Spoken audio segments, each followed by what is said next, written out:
Tulo kanila sa pag-ampo nga very familiar sa tuwa ang amahan namo. Unsa man ang pahinumdom niining mga pag-ampo nga gitudlo kanato ni Jesus. Una sa tanan no ang first two words amahan namo.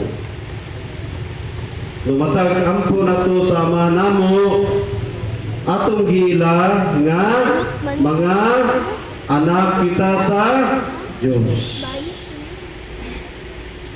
Tingnan na yung tapat kung anak ba na sa Ginoo.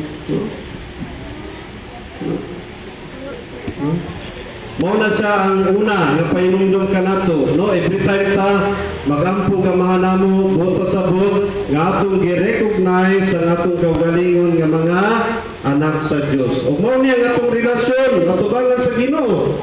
Ang Dios ang atong amahan o kita iyang mga anak.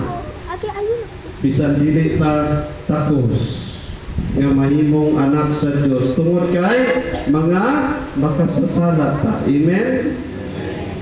O bitaw no sa mga invitasyon no kanang inig manganta na tagamahan namo ingon ang pari itudluan kita ni Jesus sa pagtawag sa Dios busa mangahas kita sa pag-ingon.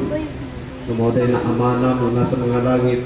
No nakamatikod mo naipulong nga mangahas. No sa English